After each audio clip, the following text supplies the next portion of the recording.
Good morning. Good, good, good morning, everyone. Wow, that was a wake-up call.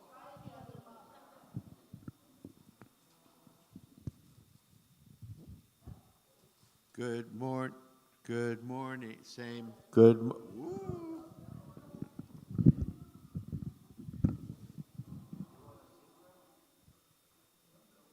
Okay, let's use this one. That's a little better. No, no, thanks. Aha. Okay. Very good. Okay, so let's begin. Two things. Um, I did want to tell you a tiny bit of good news, or potential good news. I just had an interview this morning with Los Angeles Valley College. They are bringing in a new adjunct professor of Jewish studies. And so they left me an email on Monday and said, you're on the short list. So I had a very good, I think it was a very good interview. It felt like it was a very good interview, and I think I have a really good shot at it because I have taught there before. So we'll keep it in your thoughts for me.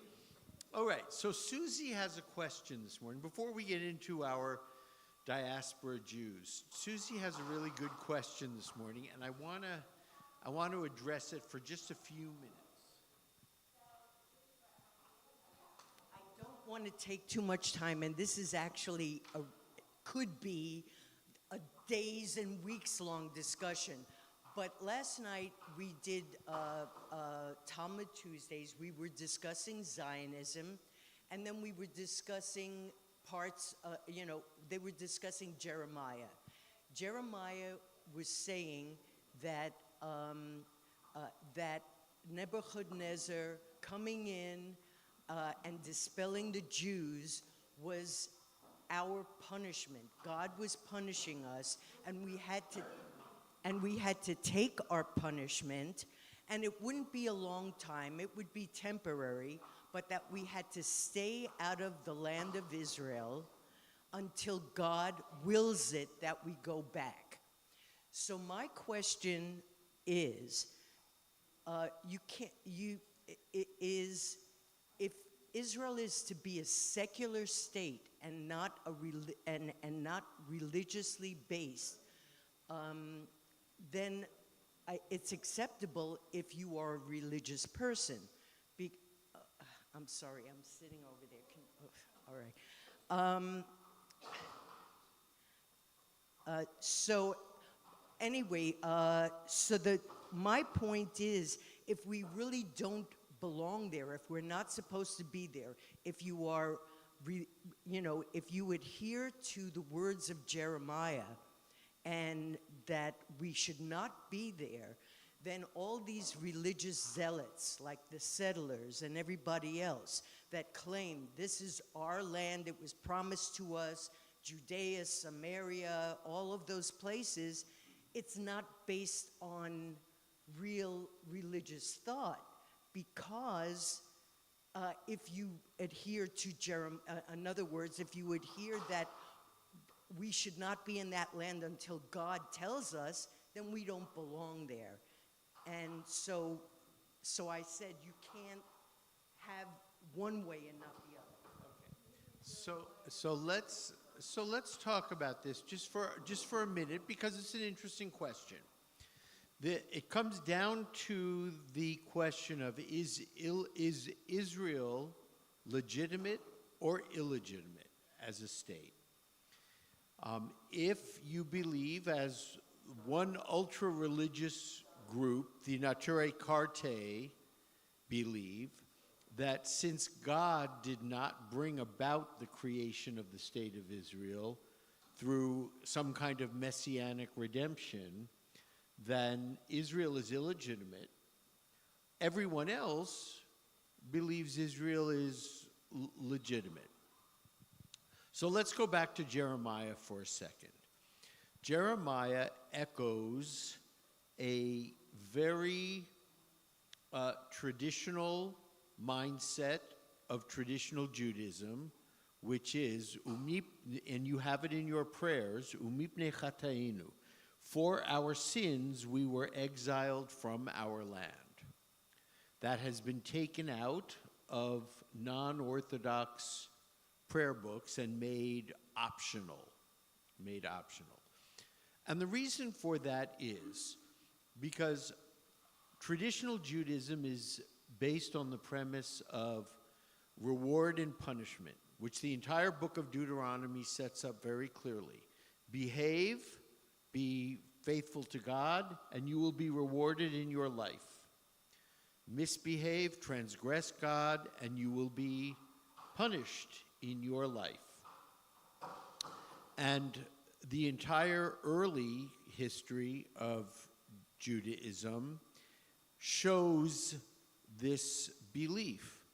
But even the rabbis, very early on, 70 CE, 80 CE, 90 CE, 100 and after, understood the formula didn't work. It didn't work. There were many good people who seemed to have horrible lives and many bad people who seemed to do just fine. So reward and punishment did not work in the way the Torah sets it up. This is why around 135 CE, with Bar Kokhba, the Bar Kokhba revolt, Rabbi Akiva said, well, it must be that if you don't get your reward in this lifetime, you'll get it in the next world. And if you don't get your punishment in this lifetime, you'll be going downstairs for a while and you'll get your punishment in the next lifetime. So the ideas of heaven and purgatory crystallized around 135 for Jews. All right. So let's talk about this for a second. Jeremiah says you are exiled from your land. But so did Isaiah. Remember, Isaiah is broken down into basically, among scholars anyway, into three different Isaiahs. Isaiah 1, writing before the exile, Isaiah 2, writing during the exile, and Isaiah 3, writing after the exile. And Isaiah 2 promises God will restore you to your land. He will forgive you. He will bring you back. All right. So that brings us forward to the creation of the modern state of Israel and which is seen by many, by most, as a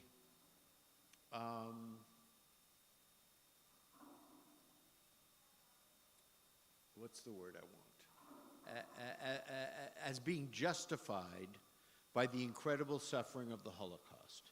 In other words, after World War II, and you know the vote was very, very close. One vote. It was very, very close. But those who voted yes felt, you know what, the Jews have suffered such immense and unfathomable persecution during the Holocaust that they deserve to have a homeland. And therefore the UN created the partition plan, and that gave rise to the modern state of Israel. And so then we question, well, the UN gave rise to the partition plan. God didn't, by some miracle, gather all the Jews and bring them back. So I have a couple of answers to that. The first is, the idea of we were exiled as a punishment. We were punished by God. Worked all the way basically until the Holocaust. We were thrown out of our land because of our transgressions during the First Temple period. We were engaged in murder, incest, and adultery, the three worst sins of Judaism. Then we were thrown out, and the Second Temple, because we were engaged in sinat chinam, senseless hatred, battling among the various sects of Judaism. And then we were thrown out of Spain and Portugal because we were assimilating. And then we were murdered during the Crusades because we were in Western Europe and we were assimilating. And then we were murdered during the Holocaust because we were assimilating. What? When the Holocaust came, that was like, oh, no, no, no, no, no, no, no, no, no, no. We're not going there. It didn't happen that way. All those innocent women and children and men, no, no, no, no. God didn't do that. And it gave rise to a whole genre of literature, responsa literature, called Holocaust theology. And Holocaust theology, there were a number of various writers, philosophers, rabbis, thinkers during that period who came along and said, no, this isn't the way it works. Something else is happening. We have to reevaluate what is going on. And a number of things, because everybody, except for just a very few people, absolutely rejected the idea that the Holocaust was a punishment for assimilation. Just as being thrown off the land was a punishment for transgression. Being thrown off the land as a punishment for transgression was simply the way that our ancestors understood and had to explain, how did we lose the temple? How did we lose our land? Right? There was no idea in those days, well, the Babylonians had a really big army, and they were much more powerful than we were, and so they came in and they defeated us. That wasn't possible because everybody thought in theological terms. The temple was God's house. Therefore, the only way that could have happened is that God allowed it to happen as a punishment. Now, that's after clearly, we've talked about monotheism. I mean, before the Babylonian exile, what would have been thought is that Marduk and the gods of the Babylonians were more powerful than the Hebrew God, and those gods beat our God. That wasn't possible.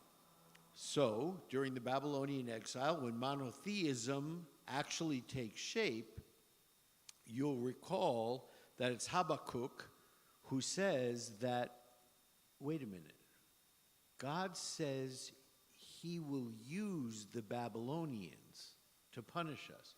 Well, if God can use the Babylonians, then God is the God of everybody.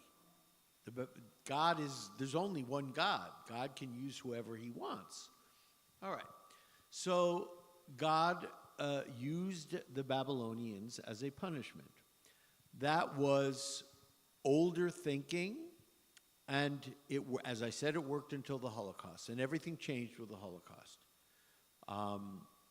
There were two, basically, rabbis who suggested that the Holocaust was a punishment for assimilation, and they were so denounced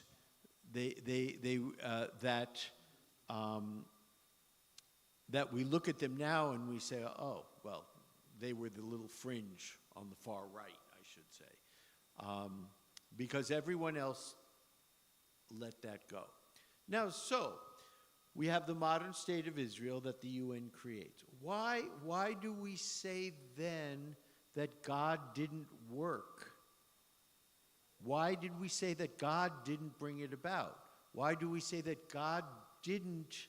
Why was God not in the equation when the UN decided on a partition plan? How do we say God was absent in that decision? Those who will deny it want to say, oh, we want a glorious messianic redemption. But they don't know what it looks like. They don't know how God does it. It doesn't say how God will bring this about. We always say God works in mysterious ways. God works in ways that we don't understand. So perhaps God was involved in the creation of the state of Israel, just not in the way they thought God would be involved. And as I said, there's only one group now, the Nature Carte, who believe that Israel is illegitimate. Everyone else has believed or has come around to believe that, of course, Israel is legitimate. And once again, God doesn't say how he will return the exiles, how he will bring everybody back. And my belief is that we have a forgiving God, and as Isaiah promised, he will return us to our land, and he has returned us to our land. This is one of the reasons why, for instance, after the 67 war, the far-right parties in Israel enjoyed a huge resurgence because they felt that it was God, it was a miracle sent by God, and it sure was a miracle. Oh my God, it was a miracle. And that God was involved in that and saved Israel, and was allowed Israel to bring back Jerusalem, both halves, and anyway, that's my answer.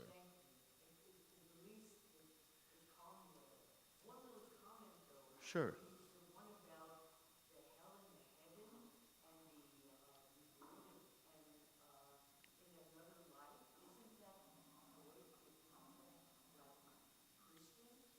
No, absolutely not. Nope. So we can say, first of all, technically speaking, it's heaven, Gan Eden, the Garden of Eden, or the Olam Haba, the next world, or purgatory. Gehenna, which is how we refer to, many people say hell, but it's not really hell because the Talmud tells us everybody who goes down comes back up, except for three. In other words, when you go down, it's a purification process. And ultimately, you get to come up, except for three kinds of people. And they're not the people you would imagine. They're not the murderers. They're not the rapists. And the rabbis used it they're the people who gossip, the people who call each other by a bad name, and the people who commit adultery. Yeah. And I believe the rabbis did that because they wanted to say, look, you guys, we know you're not murderers and rapists and whatever, but you know what you do all the time? You go out into the world and you go ba ba ba ba ba ba ba ba ba about everybody. And you just do Lashon Hara all the time. Oh, did you hear what so-and-so? And the rabbi said, stop it. And just to make sure you stop it, guess what? If you don't stop it, you know where you're going? You're going down. I think that's why they did it. Yes, love. We don't recognize miracles. They become yesterday's news. But the creation of the state of Israel is... creation of the state of Israel, there are many miracles that are involved in that. The fact that we won is one miracle, but there were lots of little things that happened on a daily. The fact that Mickey Marcus came to Israel and organized the IDF and created rules of engagement for them, because these were three disparate organizations. That's one. There was the fact that they only had a few planes, and the Egyptians were coming up the road to Tel Aviv, and they were dropping these few bombs. I don't think they were bombs. I think they were, whatever it was making a lot of noise. And the Egyptians thought it was something bigger than it was and turned around and went the other way. If they had gotten to Tel Aviv, then there wouldn't be a state of Israel. So there were many, many things. The one vote is a miracle. I mean, yeah. I agree. I agree. There are miracles all around it. The resurrection of the Hebrew language, to me, miraculous. Absolutely miraculous. So, yes, in this season of miracles, Hanukkah, let us be thankful for all the miracles in our lives. Let us be thankful for a man who was not Jewish, who was Muslim, who went in there and risked his life and saved so many of us. You know, he deserves every bit of praise and every accolade and everything. And I don't care what religion he was. I just don't care. He was a human being. And that's the only thing that matters. You know what? He is in a good way. He is a celebrity in Australia these days. People are recognizing his incredible heroism, and they are rewarding him in many ways, and all deserved. He deserves every bit of accolade that he gets. Okay. So Isaiah tells us, you know, God will forgive you and bring you back, and that's exactly what happened, right? So maybe Isaiah, Jeremiah, I think Jeremiah would have said as well that there is forgiveness, and God forgives. Okay, let's go and talk about a little bit about Denmark today. Who has been to Denmark and done anything Jewish in Denmark? You went to Copenhagen?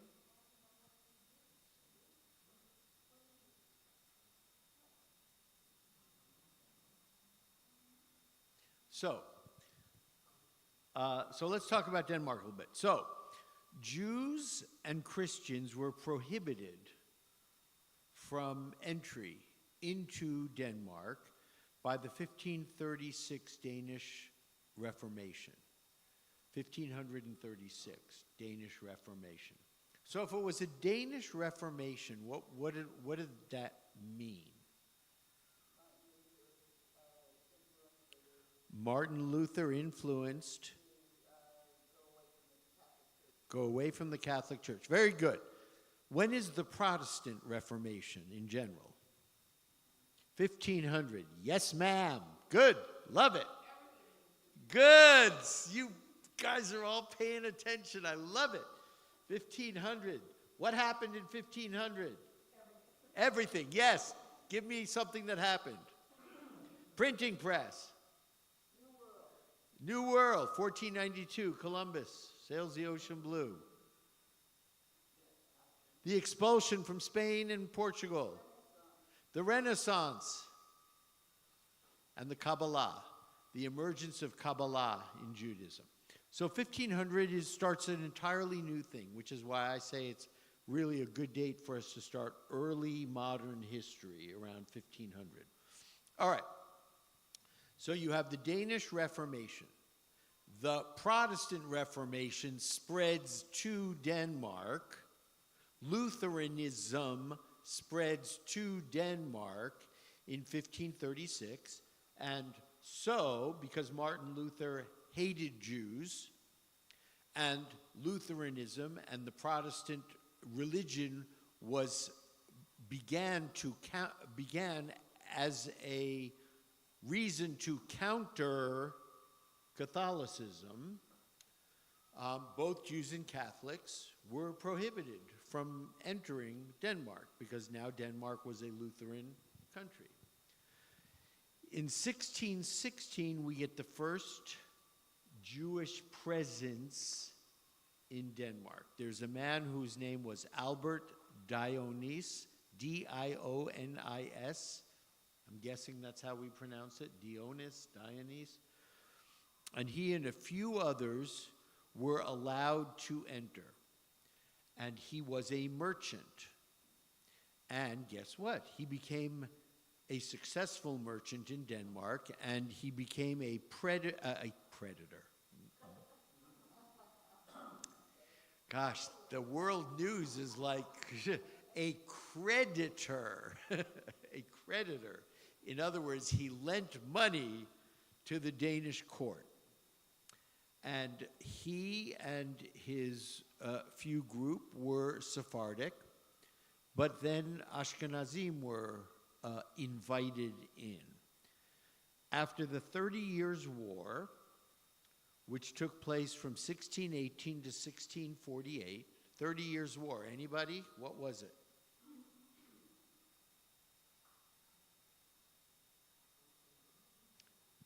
It was a war between the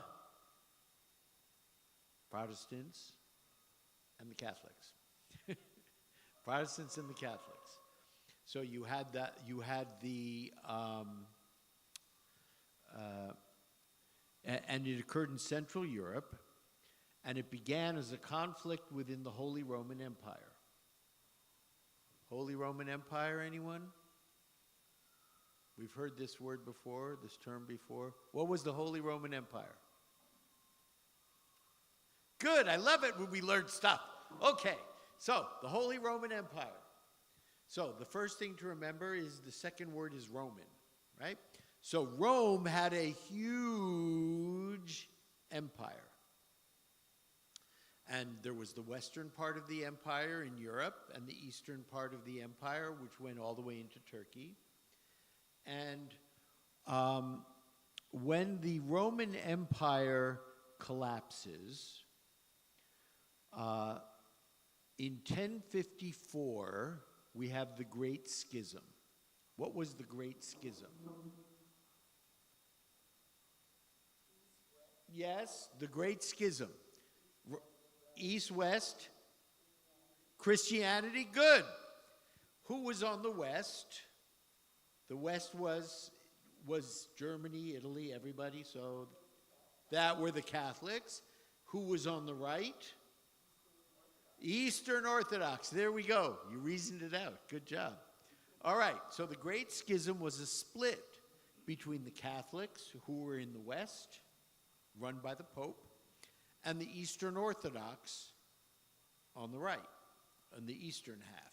And that's how we get Eastern Orthodox Christianity. That's how we get Russian Orthodox Christianity, Greek Orthodox, well, not, but certainly Russian Orthodox, Armenian Orthodox, all the Orthodox Christianities in the East, and the Catholicism in the West. All right. After 1648, after the 30 Years' War, the Danish court encouraged Jewish immigration to, why would you think? Why did everybody want the Jews? Business, trade, yep. Okay, good. Yes, to increase trade. They wanted people who were skilled in trade. Think about it, most of the economies at that time were based on what? Agriculture and a little bit of merchant stuff. But who was very well versed in a mercantile economy? We were. So everybody wanted us. Everybody wanted our expertise to improve. Remember, that's how Poland gets so many Jews, because the royalty, the counts and the barons in Poland Poland was a very agricultural economy. And they wanted desperately to be more like Western Europe, which had become much more mercantile. So they said, Jews, come this way. And so many Jews went to Poland because they were so valued there. All right, so Jewish immigration was encouraged to Denmark. and to improve the trade situation and bring in some kind of a mercantile economy. And there were two cities where a number of Jews lived. And they were Fredericia in 1682, after King Frederick, named after King Frederick, and then Copenhagen in 1684. By 1780, there were a total of 1,600 Jews in Denmark, and they were brought in by the king on an invitation basis. You couldn't just go to Denmark. But if you were a Jew who had money and expertise, the king said, "Come on down, we want you." So, based on your wealth and your experience, the king invited you as a Jew to immigrate to Denmark. But Jews faced social and economic discrimination. I mean, it was the Middle Ages, so we were accused in the Middle Ages of what? The plague in the 1400s, the bubonic plague. Blood libel, that's a big one. We were accused for murdering a Christian child every year around Passover and drinking its blood, using its blood to make matzah, which is just preposterous, okay? But the big one, the biggest one of all, we were accused of having killed God, deicide. We were accused of having killed God. All that discrimination was present everywhere during the Middle Ages. So Jews were forced to attend Lutheran services. There were no ghettos, say like in Italy and other places, and the Jewish communities were allowed some degree of self-governance. So we saw this all throughout Europe during the Middle Ages, right? You had a Jewish kehillah, a Jewish community, that was required to follow the civil laws of the country in which they were located, but were allowed to administer their own religious law. So, for instance, the Jewish communities could...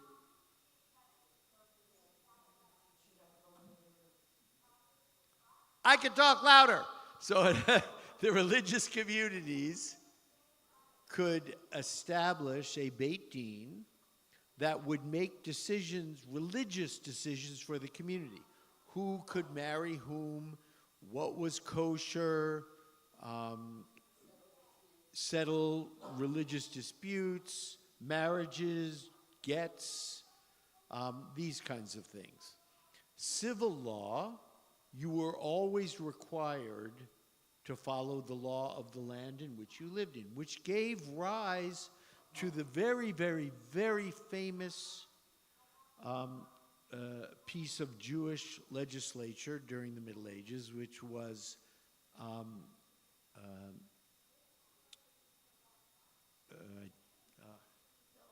voice is, sorry. Dina de Malchuta Dina. Dina de Malchuta Dina. The law of the land is the law. So, if you were a Jew living in a foreign land, and everybody was, you were required to follow the law of the land. And the rabbis understood this.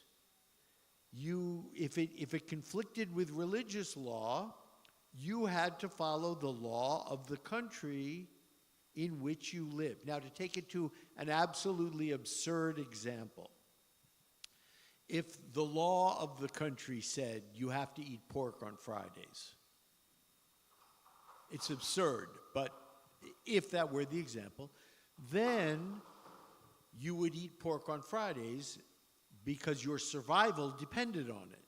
If you transgress the law, you're thrown in jail or executed. Okay, and the religious authorities understood that. So wherever you lived, you had to conform to the civil law of the land. Dina de Malchuta Dina. The law of the kingdom is the law. Okay. So Jews were allowed in Denmark. They also were allowed in the Danish West Indies.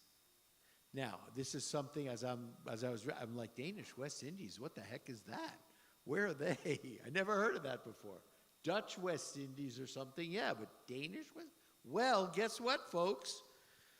St. Thomas, St. John, and St. Croix, which are presently the U.S. Virgin Islands, used to be the Danish West Indies.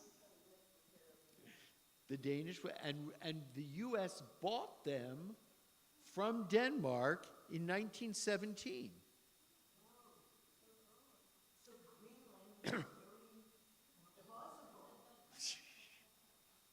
In 1917. What else happened? What else happened in 1917?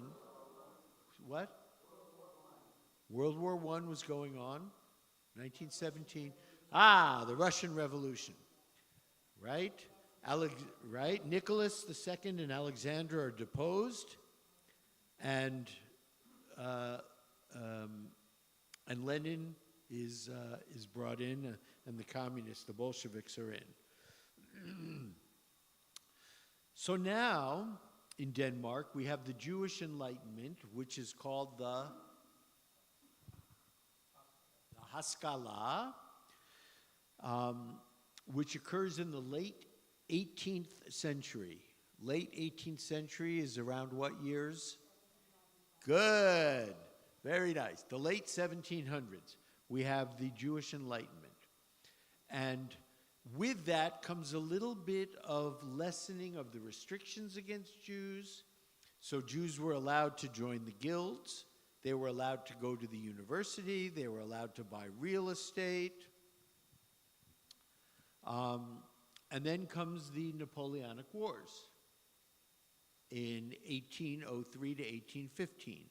So we have Napoleon now, basically, marching through Europe. And what does Napoleon do?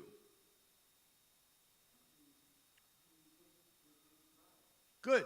He emancipates the Jews. That's what he does.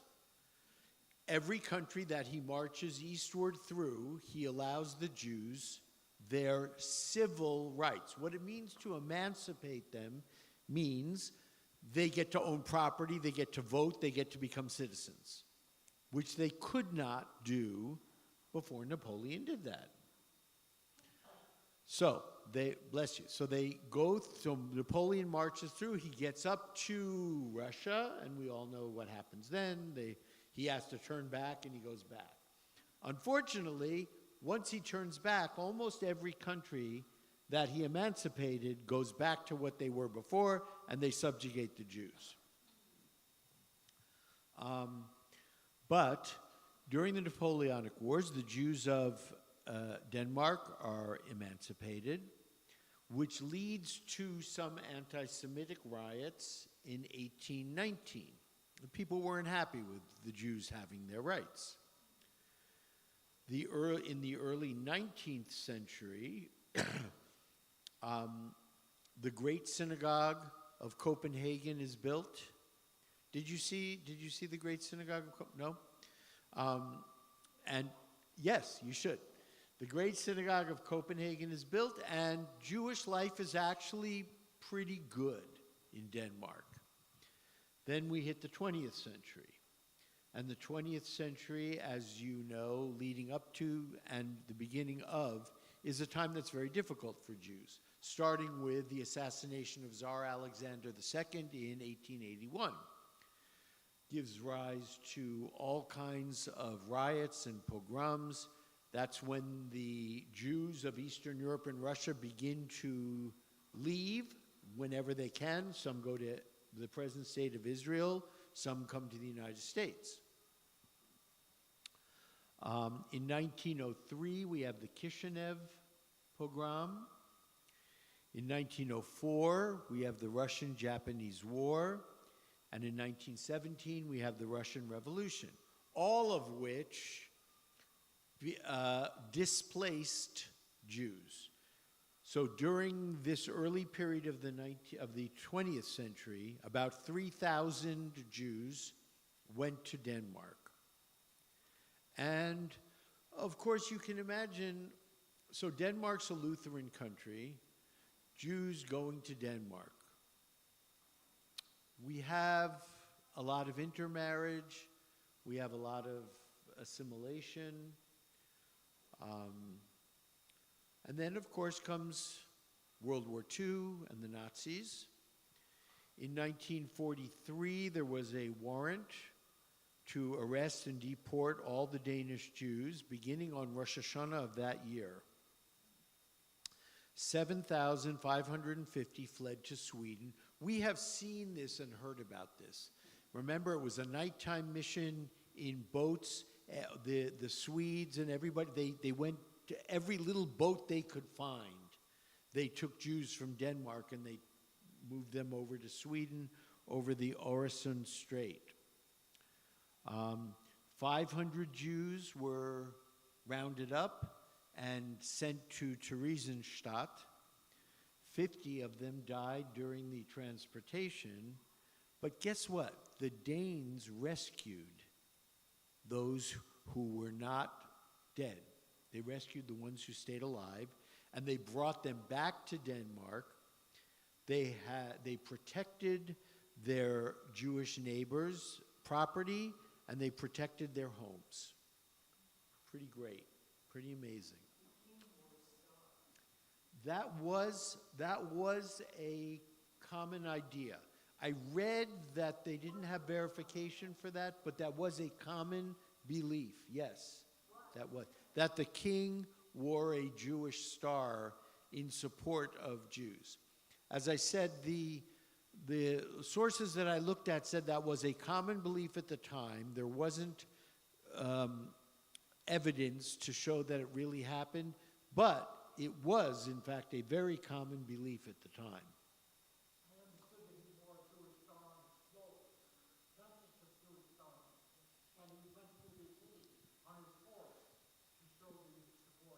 Yes, these are common beliefs. Yes. That the king wore a Jewish star on his clothes and they went through the city that way. Common belief without verification.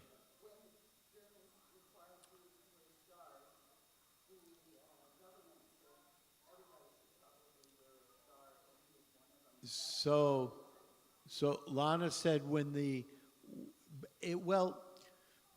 what Lana's comment was, when the Nazis said everybody has to wear a star, that the king wore a star in support like everybody else and encouraged the populace. However, my research indicates that nobody in Denmark, no Jews in Denmark had to wear the Jewish star like they did in other places.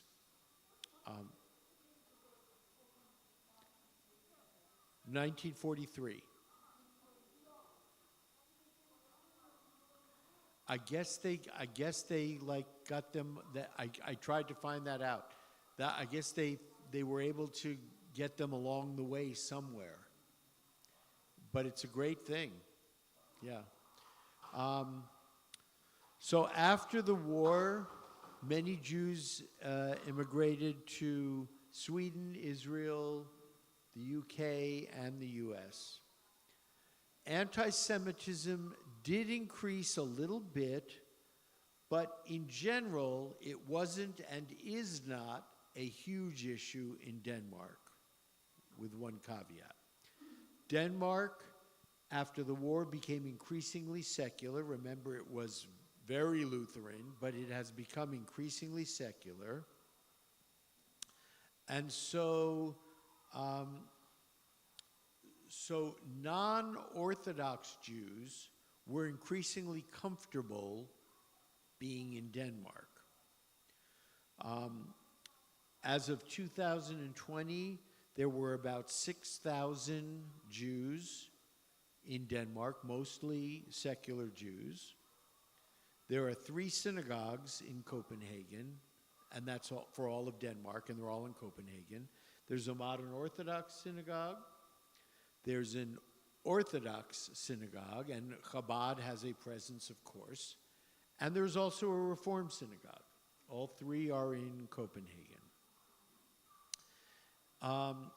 In 2014, there were 43 anti-Semitic events, ranging from, hate speech and language to more violent stuff, but mostly non-violent, just really disgusting stuff. By 2024, and you can imagine, it said that the levels of anti-Semitism in Denmark had reached levels not seen since World War II, primarily because of the Gaza war.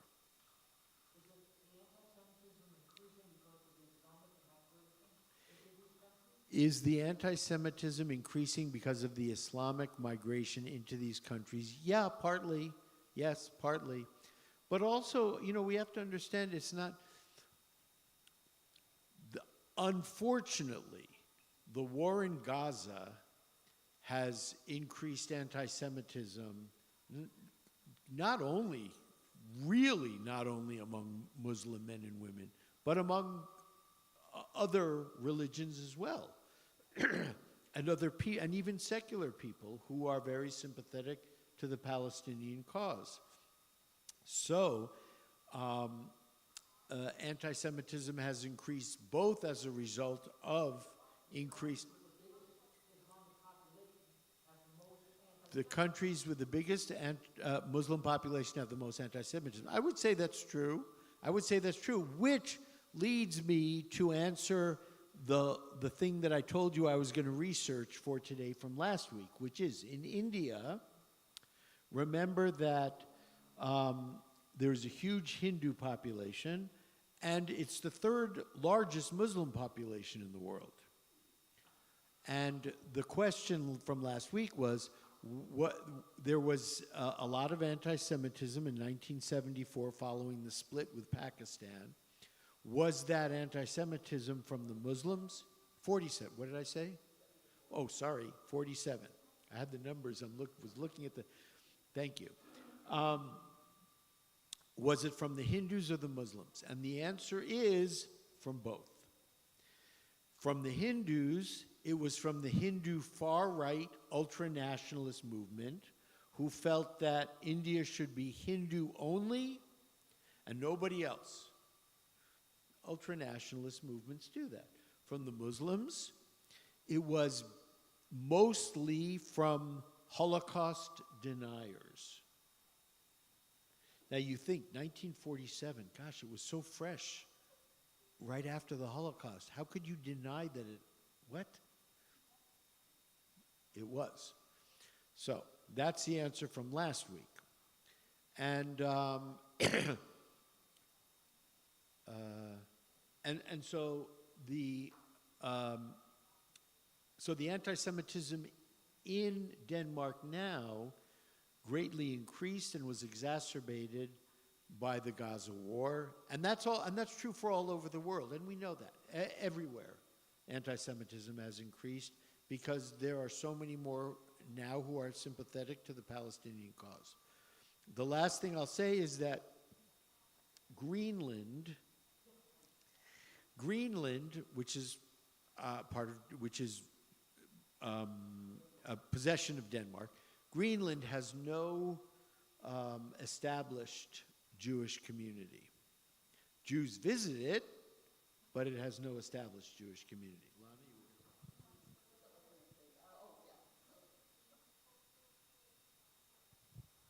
The anti-Semitism existed before Gaza heavily because 2 days... Gaza, oh, okay. Because 2 days after October 7th, was it? They were, and the IDF had not gone into Gaza. They were already big demonstrations, kill the Jews, kill the Jews.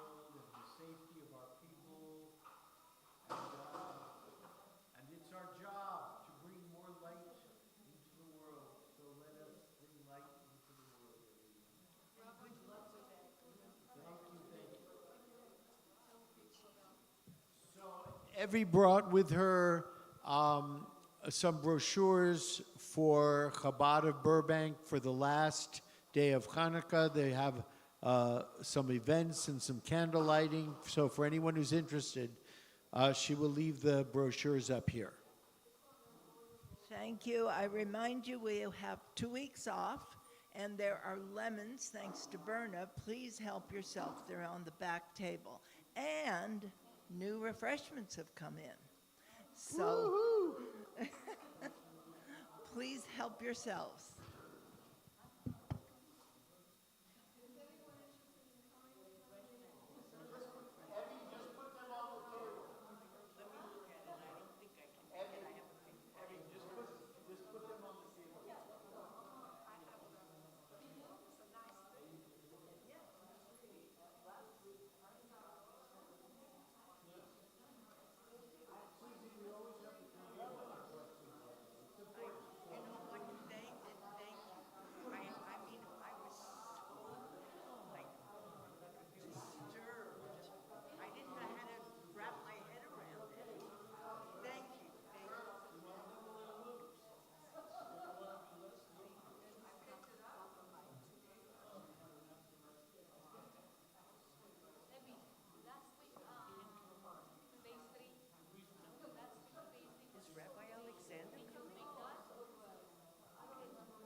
Good morning, everybody.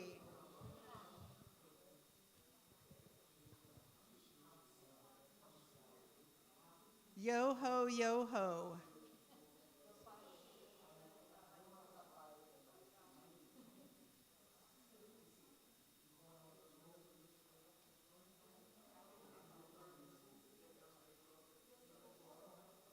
All right, everybody, we're going to get started.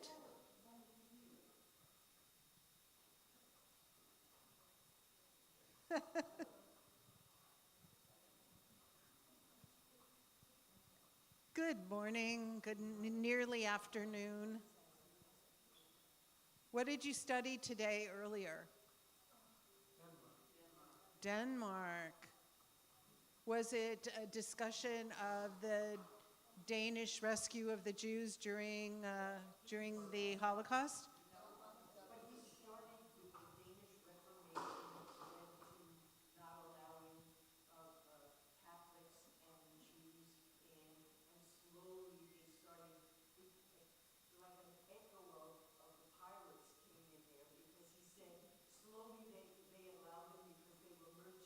Ah, it's a very, very interesting historical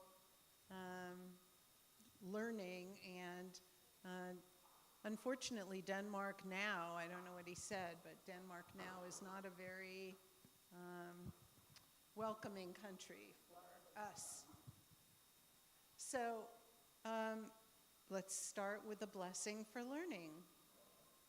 Baruch atah Adonai Eloheinu melech haolam asher kitshanu b'mitzvotav v'tzivanu la'asok b'divrei Torah. So welcome everybody. This is our last class until we get to January. So I want to share with you, I think this will be the last pirate we do, and then we're going to move on to something else at the beginning of January. But this is, I kind of know, but I'm not going to say because it'll depend on how much studying I can do. But this is Jean Lafitte. Jean Lafitte is probably not known to anybody as a Jewish pirate, although he was, but he is known to just about everybody who lives in a certain part of the country, namely, mostly Louisiana. And when I started to do a research on Jean Lafitte, who was named as one of the Jewish pirates that clearly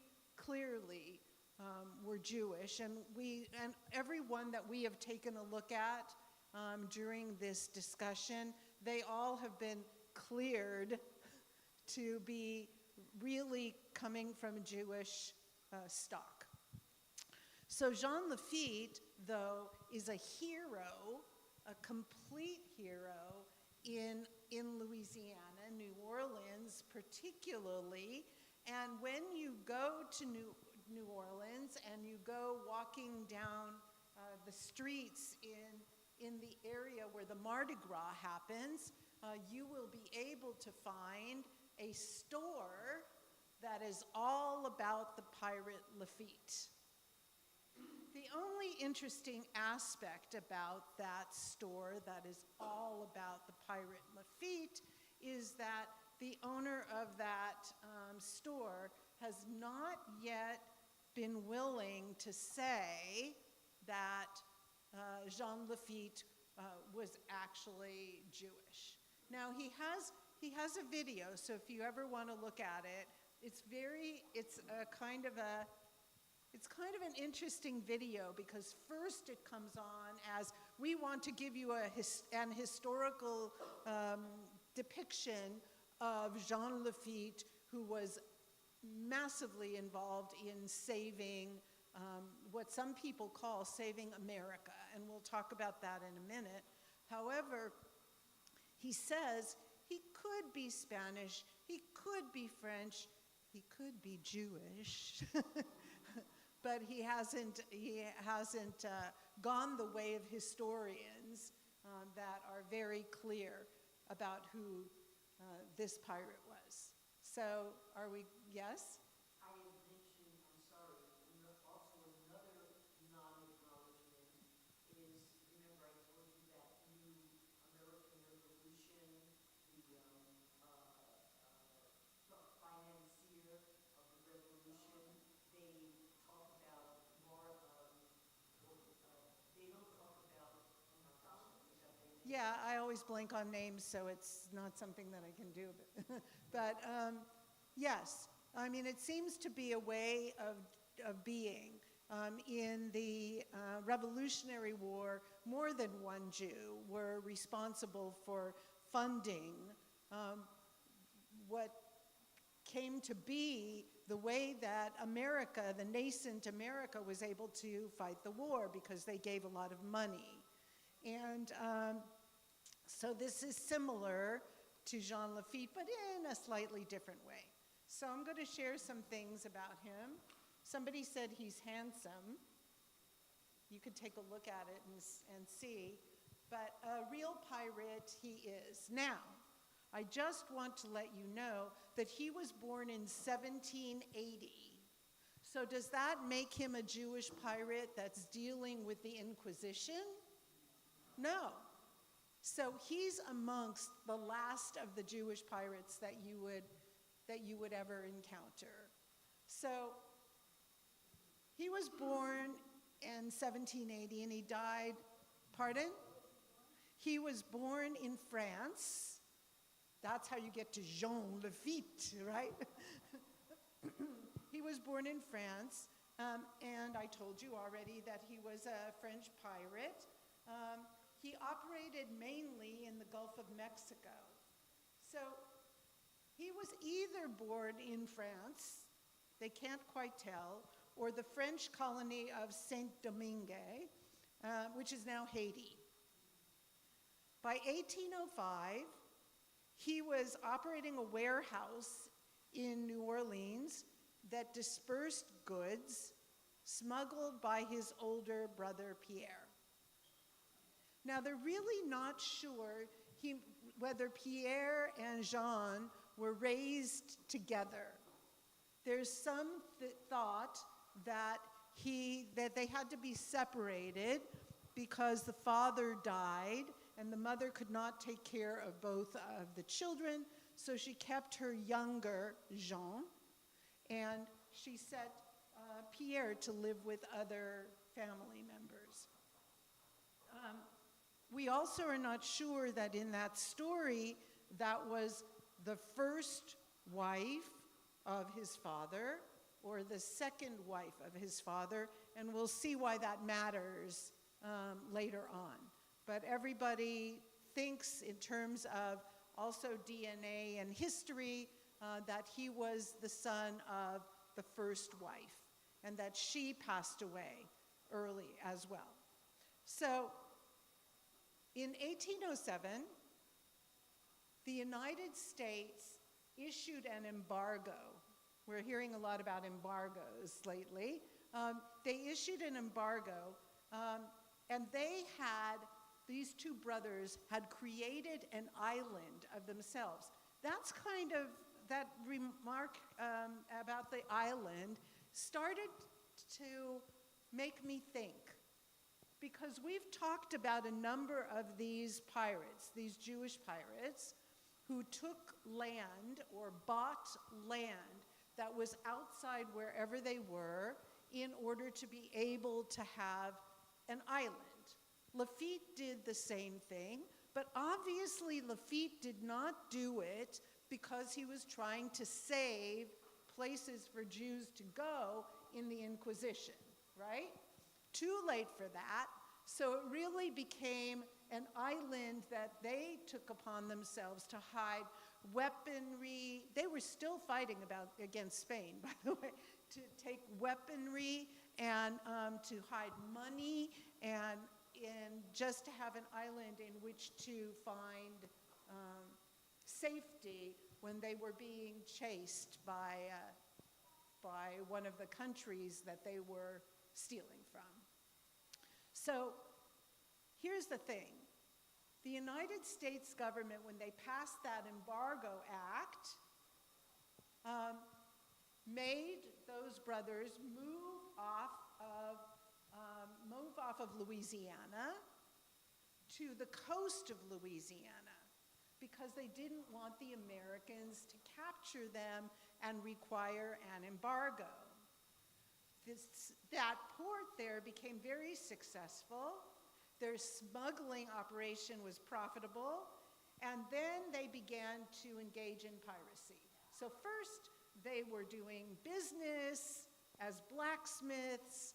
They took on a little bit more of a somewhat not very legal work, and then they decided, we're going to become pirates. I just want to let you know that in July of 2006, there was an article in the Jerusalem Post on Lafitte and his Jewish origins and all of this. So right now, when we're hearing about him, he isn't such a stellar person, right? He's not trying to save the Jewish people. He is trying to collect a lot of money, work with his brother who's already a criminal, and go forward. In 1812, though, war broke out between England and the United States, as you all know. So despite of being warned about a possible military attack on their island, their place of operations, they didn't take any precautions whatsoever. As a result, the United States Naval Force invaded the island, captured the port, and most of the brothers' fleet. Later, in return for the fact that they were offering Lafitte a pardon, that is when he got involved in American history and became a person who became a hero. But the question is, was he really initially a hero?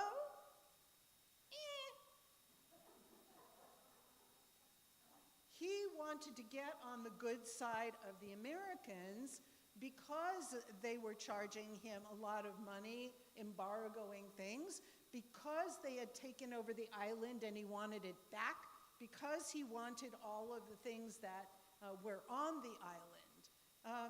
So he was given a pardon, and he and his fleet and his money helped Andrew Jackson, who was that.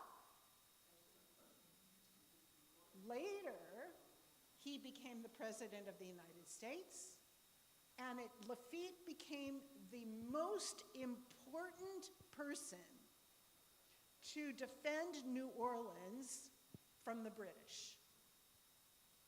If that hadn't been his help, it would have been the beginning of a British invasion that made a huge impact on what would happen to other places in the United States. And that is historically, monumentally agreed upon by everyone. If you go to certain places in the world, you will find a Lafitte Park, a Lafitte statue, and they really look at it as this person being the savior.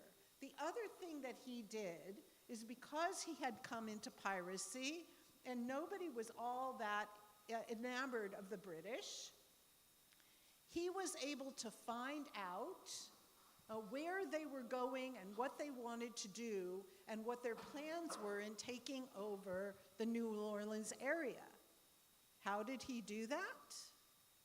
He did that because as a child, when he was growing up in that area, he loved to explore forests and empty areas, and he loved to find paths throughout everything near him. And he was able to see what the British thought that they were going to do to come and to take over that area. because of the fact that he became an expert in those pathways when he was only 7 years old. Any comments? Yes. Pardon? I don't know what the name of the island was. I know that, people who are fortune hunters are pretty sure that all the money and all the gold and the things that, golden things that were on that island are not all found. So there are a lot of people who are hunting for the rest of Lafitte's treasure.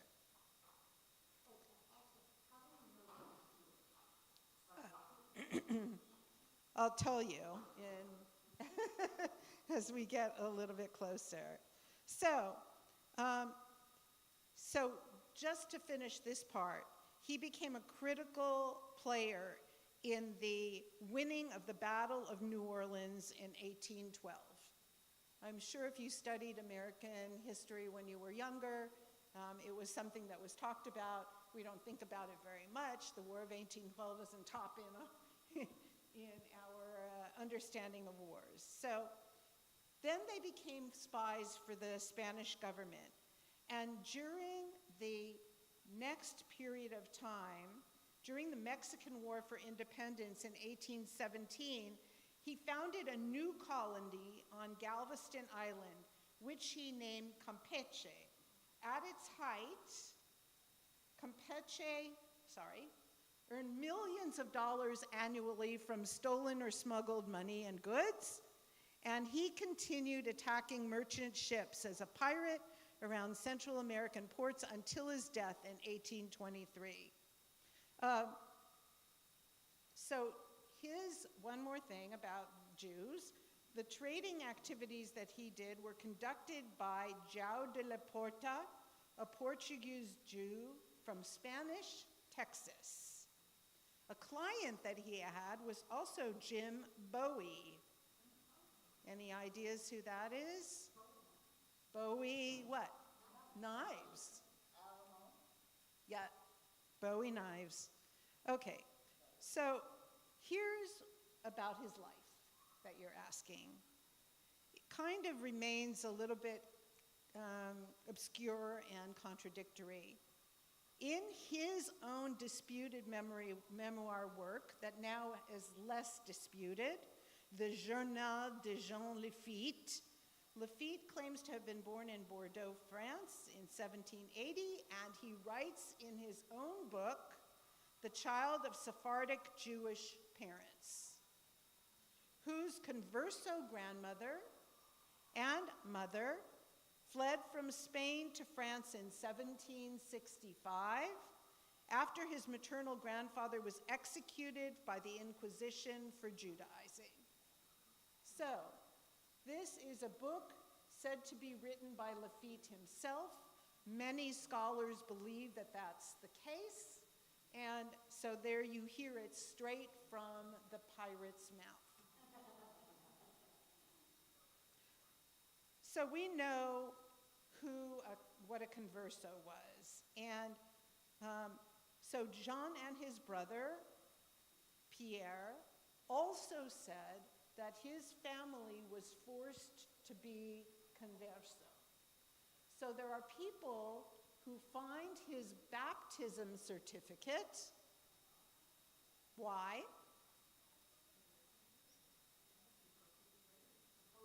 Because his family supposedly converted. And because of the time still in which he was born, they had to be extremely careful. And so, with being extremely careful, they would clearly have a document like that. So some people, including the guy who owns the Lafitte store, say, well, I found his baptismal certificate.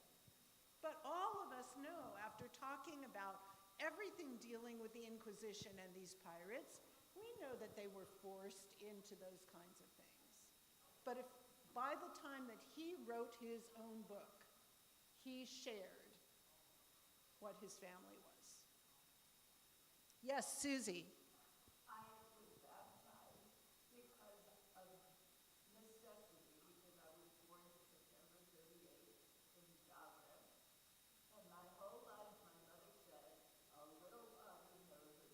A little what?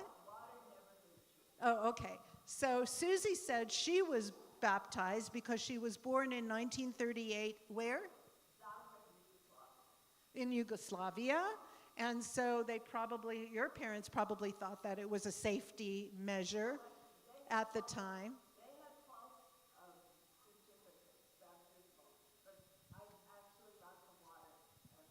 Ah, so they had baptismal certificates, but she actually got baptized, and her mother said, "There's never a little harm for a little water."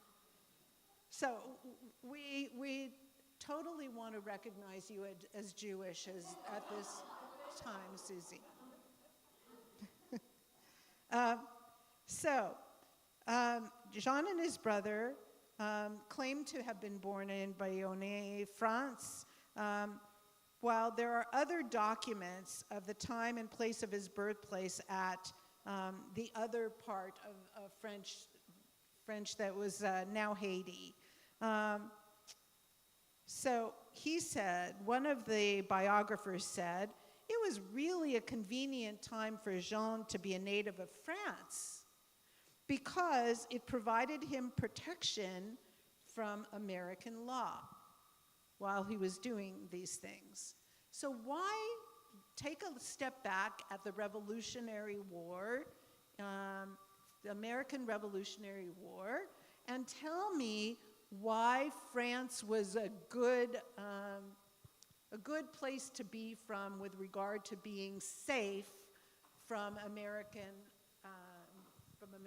problems. France helped us in the revolution. They provided military and finances. And what else did France do? Who fought with the Americans? The French did. Oh, sorry, yes. So the military, I mean, when we're talking about our Revolutionary War, the people who were the armies and the people and the politicians who were helping the nascent America were all France. How long did Benjamin Franklin go and spend in France? He was the ambassador to France. I think he had a couple of other ulterior motives about being in France. But, yes.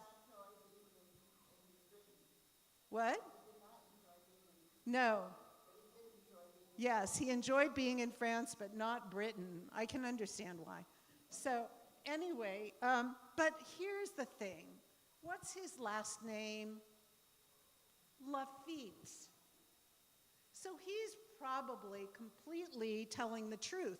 It might have been a wonderful opportunity to be safe that he was born in France or in a French, something that was a French holding, but Lafitte is pretty clear. So now what I want to let you know is that there are lots of Lafittes left. So that's another thing that proved the Jewishness of the family. Some of the Lafittes who are living now are totally straight up Jewish. And some of the Lafittes that they've had throughout time were not, were in the, baptized and stayed that way. But there are lots of them. So a lot of the surnames were recorded in Louisiana as early as 1765. And then they migrated actually into New Orleans. And the father of Lafitte was a merchant. And guess how many Jews are merchants? So, yeah. So there are a lot also of Captain Lafitte's who operated in New Orleans. So it's historically possible that it wasn't just he and his brother, but other people who were members of their extended family who came to offer them. So here's about him. They say in the text, he was sharp and resourceful. He was handsome and outgoing. He enjoyed it drinking, gambling, and women. How surprising. Isn't that what we would expect of a pirate? His native language was French, but he spoke English very well and also had a working knowledge of Spanish. During his life, he acted as a soldier, a sailor, a diplomat, a merchant, and displaying a gift for leadership. During the Battle of New Orleans against the British, Jean and his brother Pierre displayed great courage and heroism. The government recognized their contributions and pardoned them for all the offenses, as well as granted full pardons to all the men who had served under him and his brother. The British, after all of this, tried to recruit them to guide them through all of the swamps again to try and still get a hold of the area. And instead of helping, again, he told the governor, and that's how they stopped the British the second time around. In a handwritten note found in his family Tanakh, Lafitte wrote, "I owe all my ingenuity to the great intuition of my Jewish Spanish grandmother, who was a witness at the time of the Inquisition." And in his journal, he spoke more about his ancestry. So if it's okay with you, I'll share just a few paragraphs of that. Is that okay? "My mother died before I can remember, and my maternal grandmother who lived with us became a mother to me. My grandmother was of Spanish Israelite. My mother's father had been an alchemist with a good practice and patronage in Spain. He was a free-thinking Jew with neither Catholic faith nor traditional adherence to the Jewish synagogue. But this did not prevent him from dying of starvation in prison for refusing to divulge the details which the Inquisition demanded from all Jews." So his father died because, despite the fact that he wasn't terribly observant, he would not convert. "Grandmother told me repeatedly of the trials and tribulations her ancestors had endured at the time of the Spanish Inquisition. Grandmother's teachings inspired in me a hatred of the Spanish crown and all the persecutions for what it was responsible, not only against the Jews. The hatred for Spain lasted Jean Lafitte's whole life." And so, as we talked earlier, to say he was not a person alive during the Inquisition, so maybe he just wanted to be a pirate. After reading that in his diary, do you think that he just wanted it for the money, the stealing from Spain? Or do you think that there are other reasons?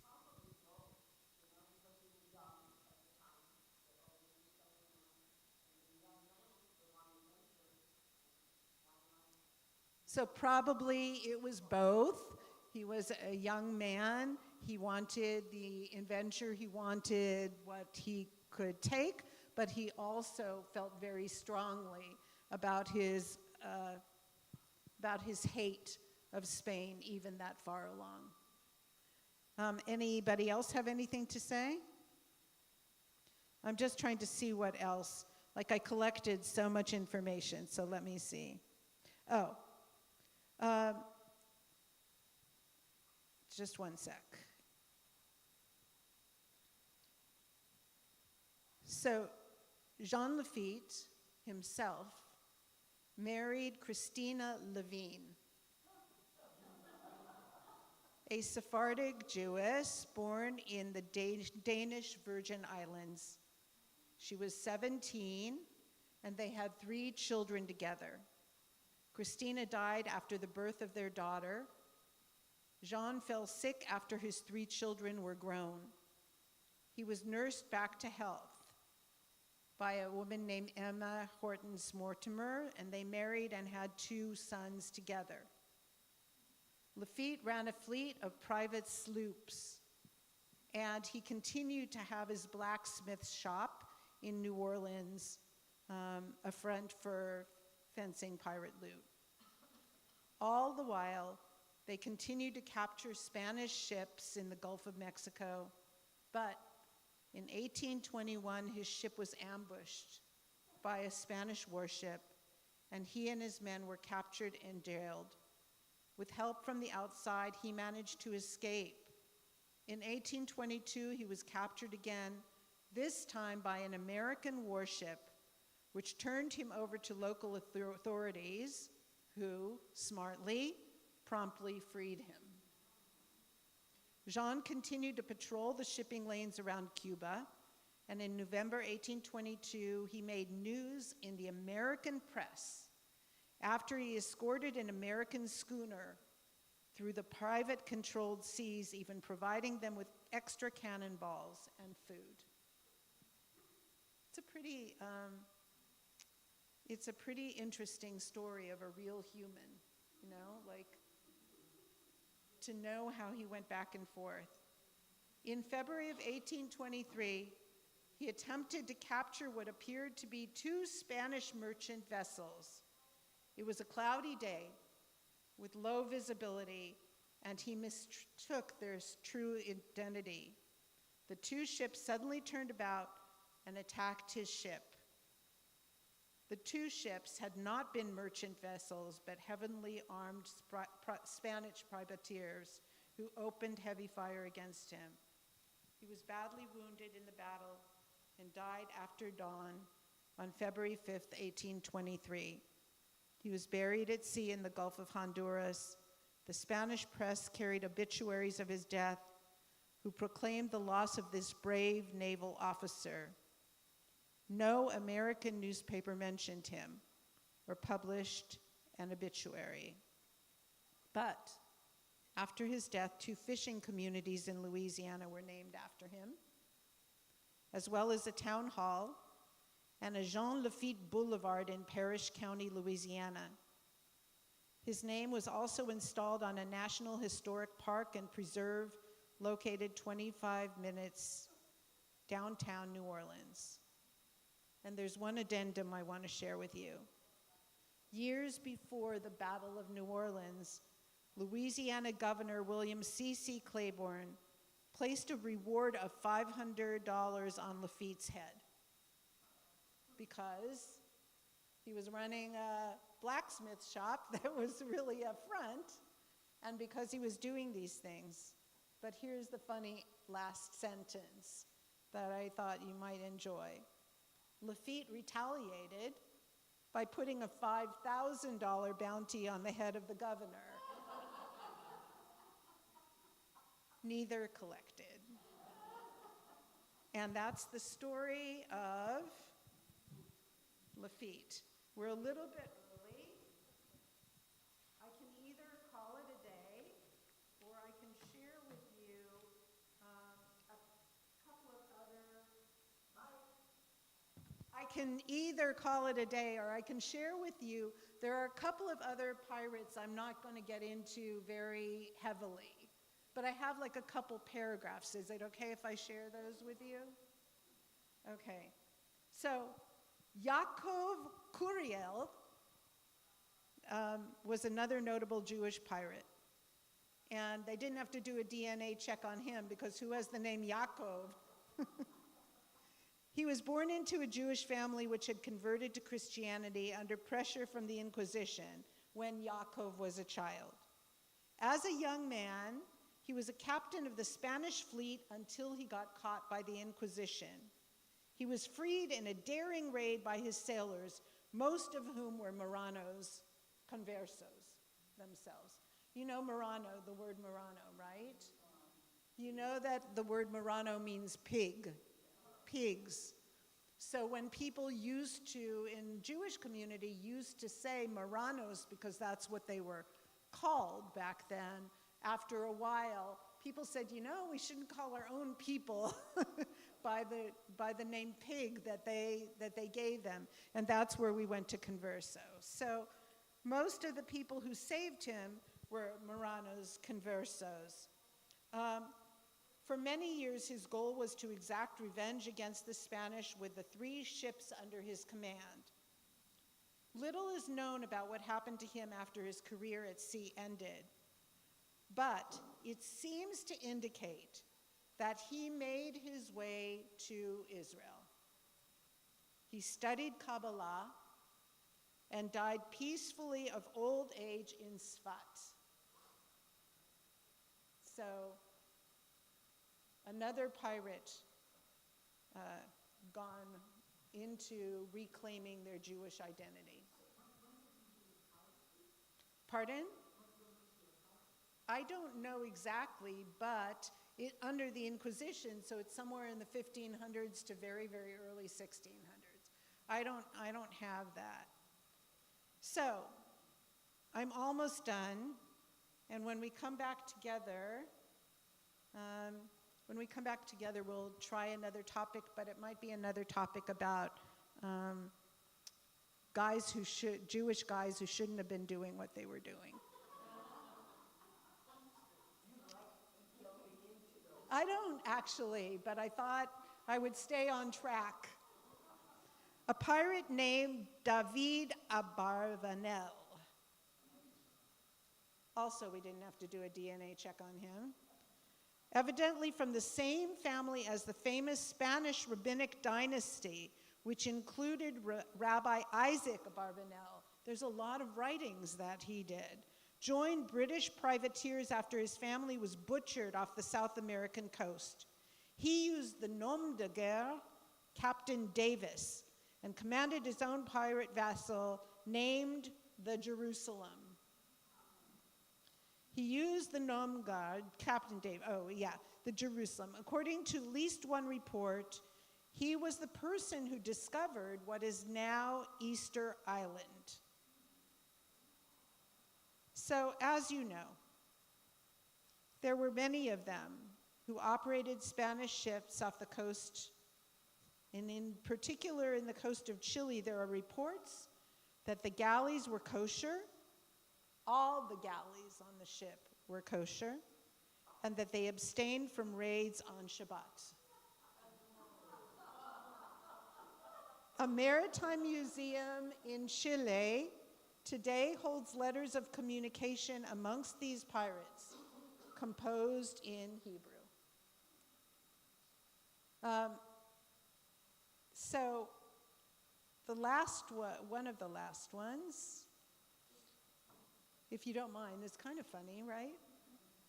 One pirate leader was named Subatol Duel.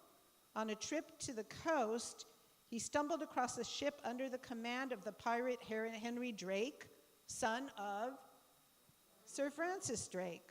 They decided to create an alliance of anti-Spanish pirates called the Black Flag Fraternity. They reportedly buried treasure on an island, there you go again, Coquimbo in 1645.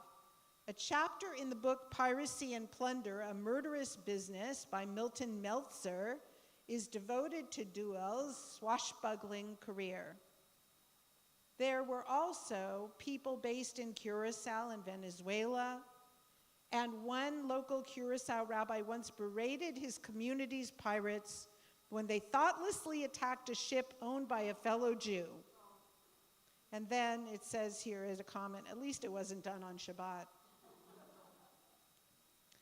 But one of the things I want to share with you as we conclude, the history of Jewish pirates goes far, far, far back. Josephus, who we mentioned last week when we were talking about Hanukkah, when I told you that Josephus was one of the only people who didn't mention Hanukkah in his very, very, very early diary. where he mentioned just about everything else of early Judaism, and he might not have known what had happened with the Maccabees. He mentions Jewish pirates operating in the seas off the land of Israel in Roman times. There's a drawing of a pirate ship inside Jason's tomb in Yerushalayim.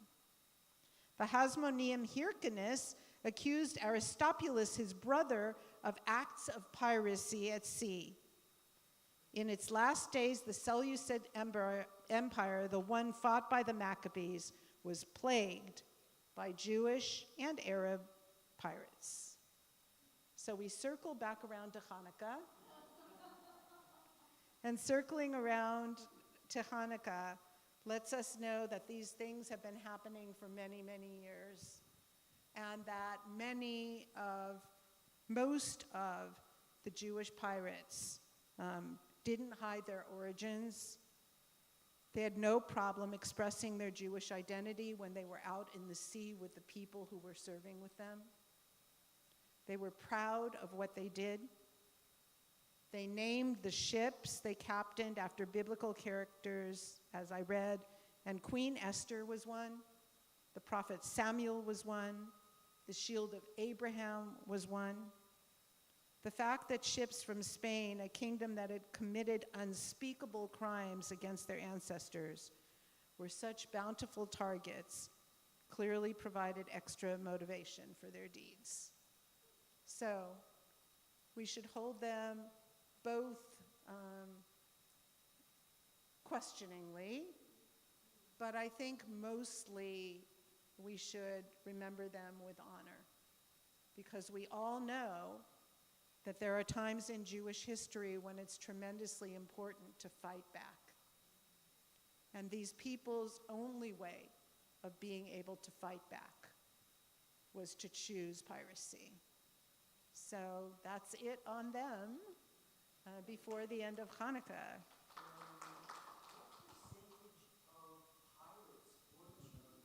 Oh, very small percentage. A very, very small percentage.